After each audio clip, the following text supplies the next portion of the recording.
Keeravani sir గురించి మాట్లాడదాం. Of course నాకు చాలా హేట్ వస్తుంది దీనికి మాత్రం, and I'm ready for it because I don't care. Personally నాకైతే నెగటివ్ కామెంట్స్ రాలేదు ఆయన దగ్గర నుంచి. బట్ సెట్ లో ఎలా మాట్లాడతారు, అసలు ఏం చెప్తారు అనేది నేను ఇక్కడ చెప్తాను.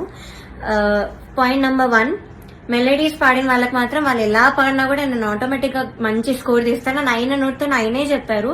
So he's very bias towards melody songs and his compositions.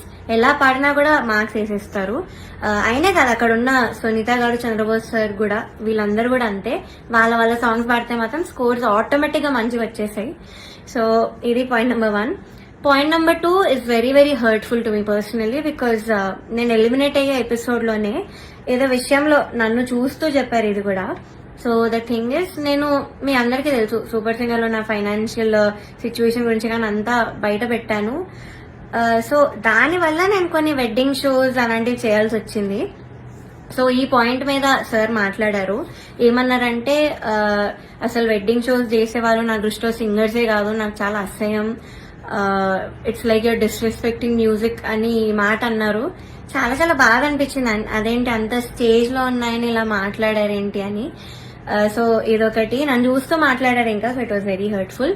Point number 3, so third వచ్చిన వాళ్ళకి ఆయన 1 lakh ఇస్తా అని చెప్పారు. 4th ప్రైజ్ వాళ్ళకి మూవీలో సాంగ్, అండ్ 5th ప్రైజ్ వాళ్ళకి ఆయన గ్రూప్ లో చేర్చుకుంటామని చెప్పారు సార్. సో ఇది ఎలా చెప్పారంటే, 5th ప్రైజ్ వచ్చిన వాళ్ళకి నా దగ్గరకి కొంతమంది రోజు వచ్చి చాకరీ చేస్తూ ఉంటారు, వాళ్ళ ట్రూప్ లో జాయిన్ చేసుకుంటా అని చెప్పారు. ఇలా చాకరీ అనే వర్డ్ వాడారు. అంటే ఇది డిస్రెస్పెక్ట్ఫుల్ కాదా? So this was very very bad. అంటే అలా అనకూడదు, సింగర్స్ ఇలా చాకరీ చేసిపోతారు, దానిలో మిమ్మల్ని కూడా జాయిన్ చేసుకుంటారు ఇలా అన్నారు. సో మీకు ఎలా అనిపిస్తుందో ఇంకా మీరు ఆలోచించండి ఒకసారి. డైరెక్టర్